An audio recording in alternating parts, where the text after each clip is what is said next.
Corona అనేది మనకి మళ్ళా వస్తుందని కాదు, అసలు పోలేదండి, ఉండింది.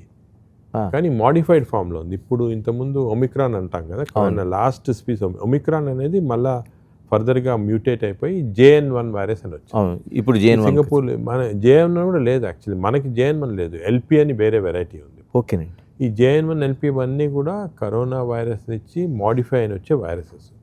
రెండోది మనకున్న వైరస్ ఇమ్యూనిటీ, పాత ఇమ్యూనిటీ సఫిషియంట్. ఇది అసలు డేంజరసే కాదు, మనం భయపడాల్సిన అవసరం ఉందంటారండి. వైరస్ మనకి ఇమ్యూనిటీ ఉంది.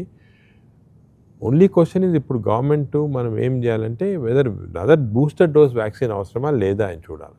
ఎందుకంటే ఈ బూస్టర్ డోస్ కూడా పాత వ్యాక్సిన్స్ వర్క్ కావు.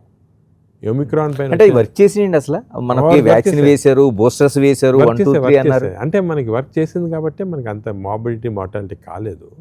బట్ ఆ టైంలో ఈ ఫేక్ న్యూస్లు అవన్నీ చాలా వచ్చి చాలా అంటే దాంతోనే సైడ్ ఎఫెక్ట్స్ వచ్చినాయి, మనకి డయాబెటిక్, హార్ట్ అటాక్స్ అన్నారు. కొన్ని ఉంటాయి సైడ్ ఎఫెక్ట్స్, కొన్ని వచ్చాయి, కానీ అంత మేజర్ స్కేల్ కాదు. కానీ ప్రస్తుతానికి ఈ వ్యాక్సిన్ కూడా నాకు అనిపిస్తుంది అంత అవసరం ఉండొచ్చు, న్యాచురల్ ఇమ్యూనిటీ వచ్చేసింది మనకి.